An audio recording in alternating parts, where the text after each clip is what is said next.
Hi and welcome to Check Your Thread, a podcast about sewing more sustainably. My name's Zoe and I'm obsessed with sewing. I've been blogging about it for over 14 years and I'm the creator and host of the popular handmade wardrobe challenge Me Made May. But like many people, I've become increasingly concerned about the climate crisis and the way that my lifestyle contributes to it. So in this podcast, I'll be nerding out about making clothes whilst exploring how to minimise the negative impact that it may have. I really hope you'll join me in this journey. So lovely listener, are you well? To be honest, my family have been having a bit of a super stressful time over the last couple of weeks. We've had kind of 3 horrible incidents happening one after the other. Subsequently, very little sewing has been happening lately around here, although I have been doing quite a bit of mending. The most significant for me is that I finally fixed the cover of my ironing board. The elastic went years ago, so it's just been loose and super annoying. But now it's back properly secured to the board and it doesn't shift about anymore. I'm also organising another second-hand school uniform sale at my kids' school, and some of the donated items needed some light mending, so I've been working my way through that as well. I'm actually going to claim the second-hand uniform sale as my sustainability win for the week also. You might recall I organised and ran one of these stalls at their summer fair earlier this year. That was the first one that the school had had in ages, and it was a moderate success, but I really felt that they had to be more regular for more people to get switched on to the idea of buying their kids' uniform second-hand. Well, recently, and somewhat suddenly, the school have got super behind the idea of having regular sales. I've volunteered to help organise them, as it's well within my wheelhouse of things that I can do, both to raise money for the school and also to push my whole sustainability and saving money agenda within the school community. So honestly, it's been a bit challenging, particularly the communication between the various people involved, but we've seemed to come up with a plan and are putting systems in place to make it a smooth, regular, possibly even monthly event.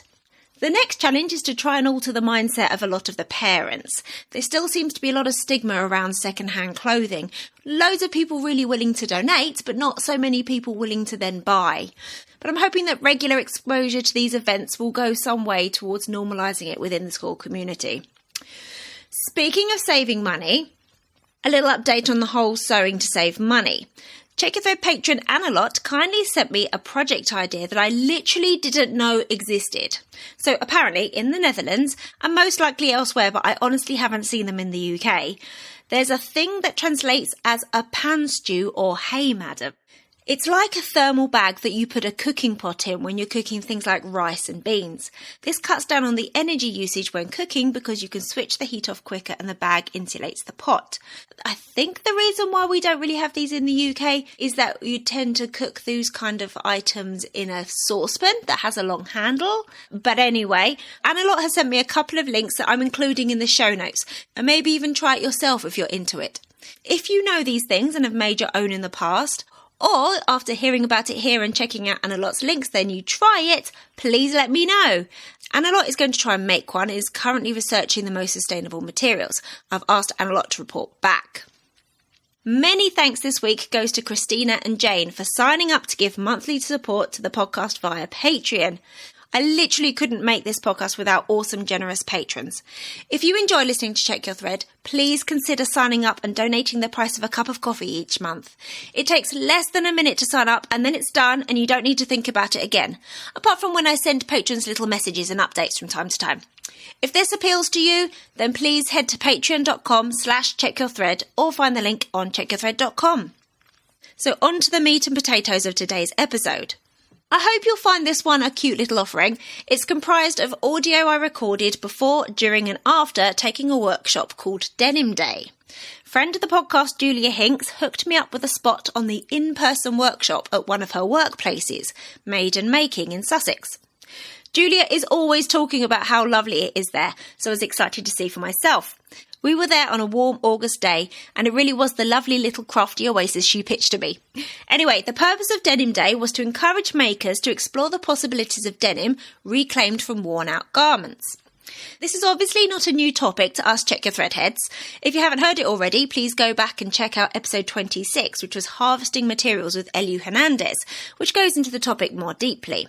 Anyway, Julia and I are both predominantly garment sewers.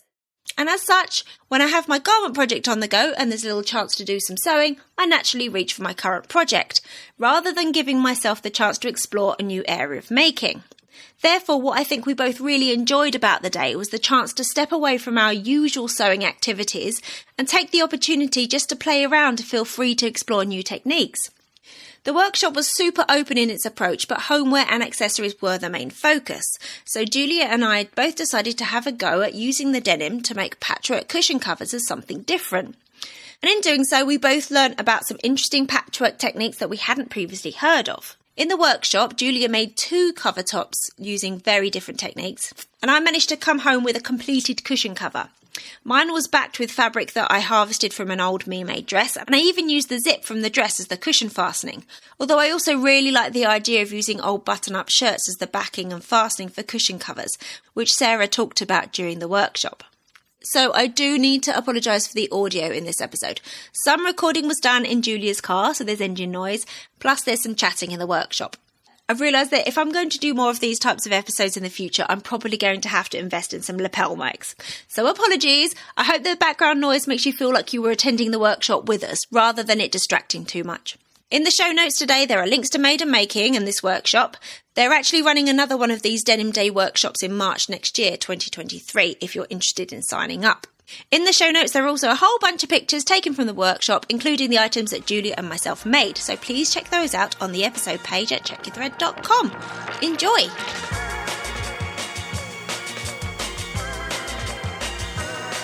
Oh, hello. Good morning! Hello. How are you doing? I'm okay, thank you. What are we doing? Where are we going? We are going to the South Downs Nurseries Garden Centre in Hassocks, where we're going to a Denim Day workshop at Made and Making, which is a little craft studio out the back of the garden centre. So I work there on a Friday, normally. Yeah. And why are you not working? Today I'm going as a student. How do you feel about that? I'm quite excited, actually. It's quite nice to be the student instead of the teacher for the day. Yeah, so I've never been there, but you've always said that it's a really nice place, so I'm very excited. It's really, really nice. Well, I'm hoping you're going to like it anyway. No, I'm sure I will. It's just like one of the best kind of well kitted out sewing studio places, I think, that is available in the area. Ooh, high praise. Ah. Okay, so tell me about the course that we're going to be doing.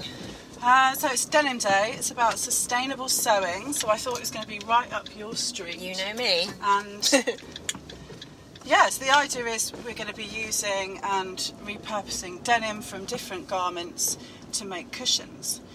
So I have already donated a shit ton of denim to Sarah to the purposes of this workshop. So is this a course that she runs regularly? Is this the first time? This is something she's been thinking about doing for a while, but has only just done it. So this is the first one. Cool. So we're going to be learning different patchworking techniques? Yeah, so I'm hoping we're going to learn some stuff. Patchwork is not like my kind of thing, so I'm hoping it's going to be like new stuff. Yeah. New stuff for me. I don't know how much you know about patchwork. And Very little. I've Okay. only done like basic squares. So I'm just looking forward to getting some ideas of ways to reuse existing garments, make something interesting, something useful. I've been thinking for a while that I'd like to make some floor cushions for my kids' bedroom. Okay. So this, I think, will be quite good because, I mean, obviously denim is very hard wearing. Yes. I didn't bring I haven't bought a cushion pad like No, you suggested. I haven't. I was just going to make a size and then get a pad to fit. I'm thinking of basically making a pad just out of scraps. Yeah, that's. I mean, I've got some stuffing, and I've got bits of fabric, so potentially I could do that as well. But I guess if they're going to be floor cushions, then Exactly, it doesn't need to be as squidgy, squidgy as you would have necessarily on a bed or sofa. I've brought 2 bags, not massive bags, but 2 kind of small carrier sized bags of denim. I've got one is all denim that is just 100% cotton, no stretch. Okay. I don't have that much of it left now after making those dungarees. Ah, yes, yes, the dungarees. The dungarees. So that whittled down that section quite a lot. I still got some, and also, it's good to have for patching or mending. So I've still got some, and then the other bag is slightly larger, and that's denim with some stretching. So I just want to say thank you for hooking this up and for taking us there. You're welcome. And I'm very grateful. A little trip out in my little car again. Love it, and thank you for being roped into another podcast episode. So today came about because we have stashed loads of denim. I've put some of it over there, but we have still got loads more. And we felt that it would be really fun to do something sustainable with the denim and show people how to repurpose it. So we've got lots of denim-y made things. We sort of thought cushions, but I've come in this morning and gone, do you know what? We're going to do whatever you want to do. So over there are some other ideas as well. Rag quilting, that's a rag quilted bag. There's a couple of bags made just using the tops of jeans. And depending on what you do today, you may well have plenty of time to make more than one project. We've also got a placemat with a pocket to put your cutlery in. There's an organiser that's been started by lots of pockets to it as well. So there's other ideas over here. We're not going to just limit you to the cushions, but the cushions came about because I thought of denim and it being like a sort of utility fabric. And I mean, I've got a couple of these cushions in my lounge at home, but it just wears really well, so it's great for an outside cushion. So, you know, throw it around in the garden and you know it's going to sort of stand up to a little bit of wear and tear. So we're going to have lots of fun today, cutting up denim, repurposing it. And then a lovely other idea about the cushions is that Louise pioneered the concept of reusing shirts that are marked or stained or whatever else for the back of the cushion to create the opening, which I think is just marvellous. So that was hence the bit about bringing some shirts in. I have got some spare shirts that I've raided from my husband's wardrobe. Another husband walking around half naked. Yeah. Wow. So yeah, so really clever idea for the back of it as well. If you've got a shirt or pyjama top or anything like that, that you know you can repurpose and has had its life as its original purpose, then that can be the back. So today is about looking at it all a bit differently, looking at the garments and working out where are the most interesting bits to take from it. Do you want to use the pockets? Do you want to use a bit of the waistband? And the different colours of denim that you can get in one pair of jeans, and you know, creating nice patterns using the different colours from how they've worn separately. A lot of jeans, if you've got a chap who enjoys cycling, tend to wear it in the bum a lot, and then you've got these amazing legs that are just, you know, they've hardly been touched. If you've got kids, you've probably lost the knees and you might have the bums, that's still okay. So everyone wears their jeans in a different way. So that's my plan for today, is that we're going to have a lot of fun repurposing. We've got loads of ideas. If you've got an idea, we'll help you create it. And what you find sometimes nowadays with the garments that we wear that are denim is that there can be a lot of stretch in the denim. So it doesn't mean to say you can't use it, it's just going to behave slightly differently when you do use it. So, for example, if you were going to make a bag and you wanted it to be, you know, I mean, it's going to be a really strong bag, a denim bag, you're going to try to avoid the stretch denims, or you're going to try and find a way to stabilise them, so maybe putting some interfacing on the back of them, so you're almost sort of taking away that stretch quality. So when we're unpacking some of the denims we've brought with us today, just have a look at them and just be aware of, okay, is there a lot of stretch in it? Because we're going to have to behave with it differently.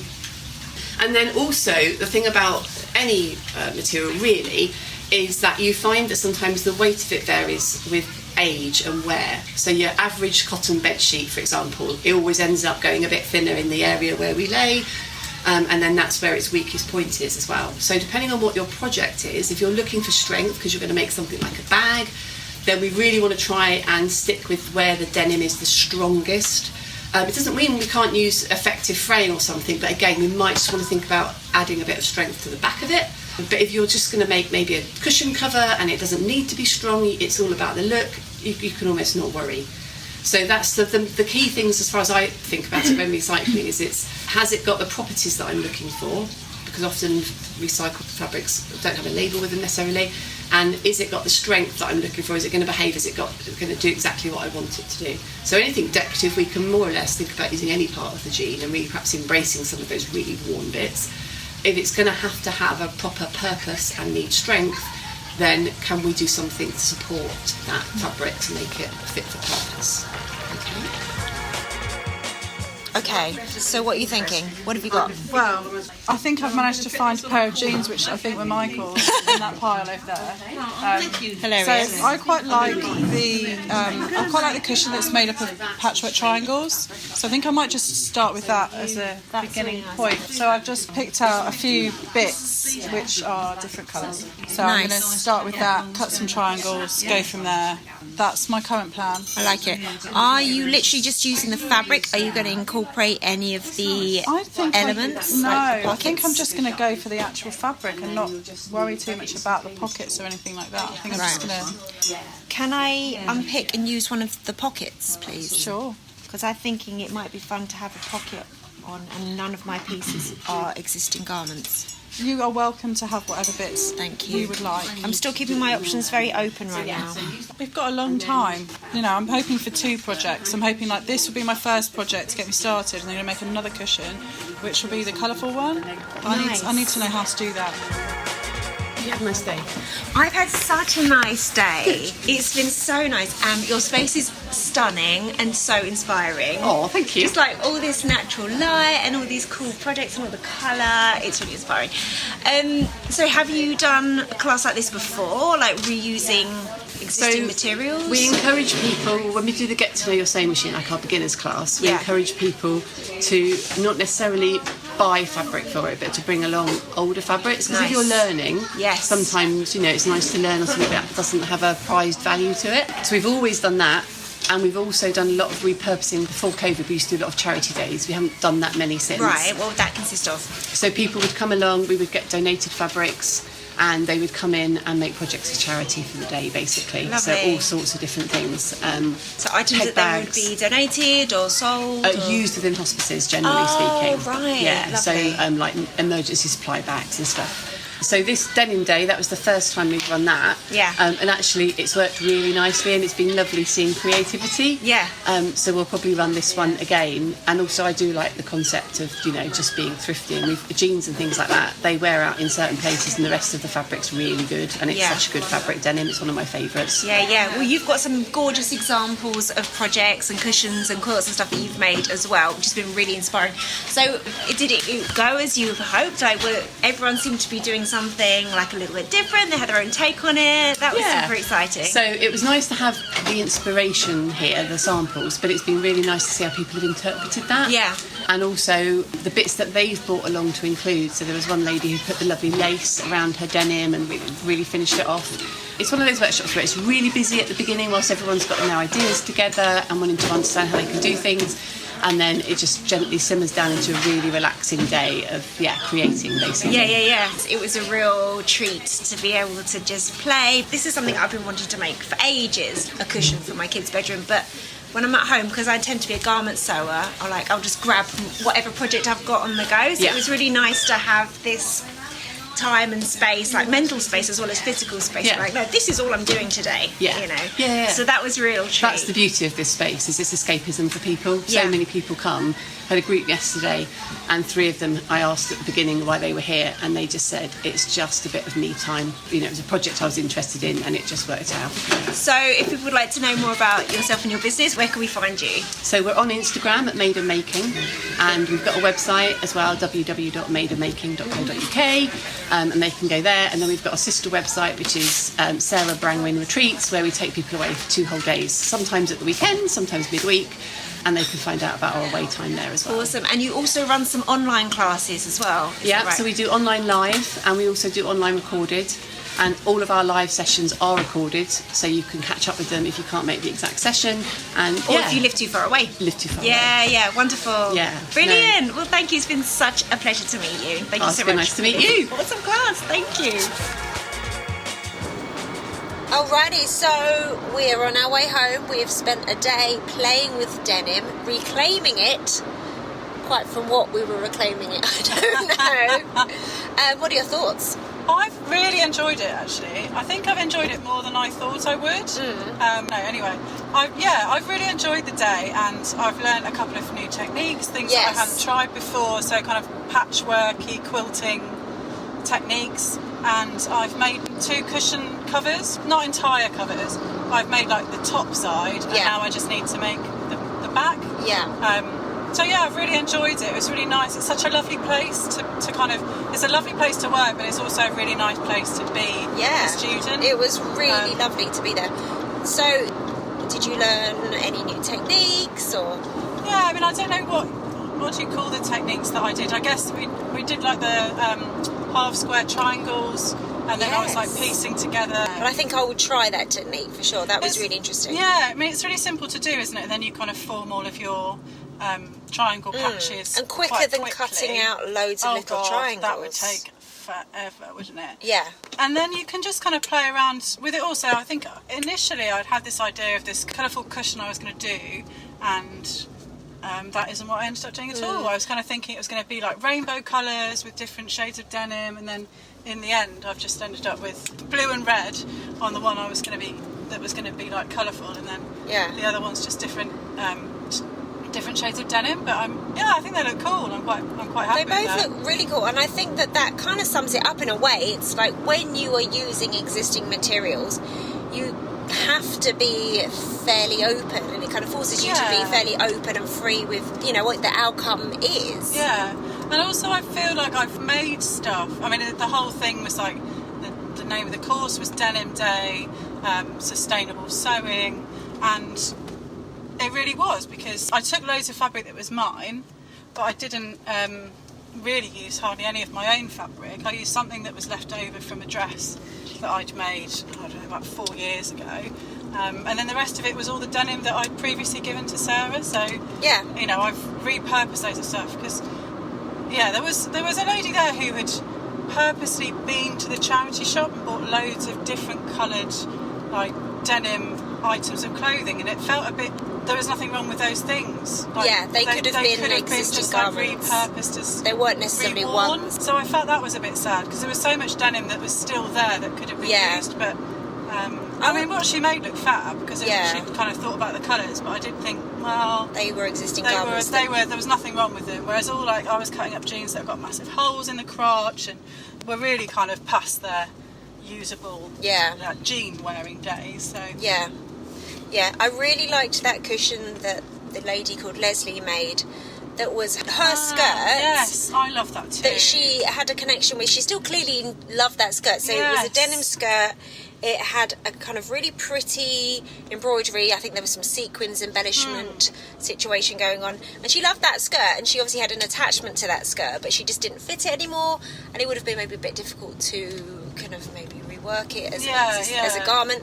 She was able to showcase what she loved about that skirt, and she combined it with a shirt from her husband, didn't she, to form the back. I loved that, because I thought, and she used like the skirt itself was quite a light coloured denim with the embellishment on it, and then she used a dark denim like to a create frame, like a wasn't frame. it? Yeah. And then the shirt she used for the back was like a different shades of dark blue checks. Yeah, it was clever. Thought it was really, it just kind of went together really well. I thought it looked, and she'd sewn it so really well. It looked really crisp what she'd created, and she was going to give it to her granddaughter. Oh, that's really sweet. Such a sweet thing, and it looked amazing. And that's made use and celebrated a garment that was probably just sitting in her wardrobe. No, I think that's nice. That's she's been able to like properly reuse that. Yeah. Make it into something that, you know, someone else is going to get a lot of use out of. Yeah. I thought it was lovely as well that there was one of the ladies there was saying that she would definitely consider using existing garments going forward as a source of material, which I guess is really... Yeah, that's what you want people to think more about, rather than like, oh, well, I just take that to a charity shop and then or, you know, it's got a hole in it and it just sits in the wardrobe. You might as well reuse it for something else. Yeah. So you're going to finish off your cushion covers? I will do. I don't know at what point, but I will finish them, because I hate having like half-finished things, as you know. Yeah. Well, thank you so much for today. It's been really fun. Thanks so much for listening. I really hope you enjoyed this episode and are left feeling inspired. For more info about the podcast, including show notes for this and every episode, head to checkyourthread.com. I'd love to hear from you, so if you have any comments, questions or ideas for future episodes, please get in touch by emailing zoe@checkyourthread.com or find me on Instagram @checkyourthread. Massive thanks to Patrick Potter for production support, to Sylvia Seller for the awesome logo design, and to Simon at Palm Skin Productions for the music. This ad-free podcast would not be possible without listener support, so if you feel you are able, please consider signing up to the Check Your Thread Patreon. For the equivalent of buying me a coffee each month, you'll be making it possible to continue producing regular episodes. Links can be found in the show notes and on the website checkyourthread.com. I hope you'll listen again next week. Until then, take care. Bye!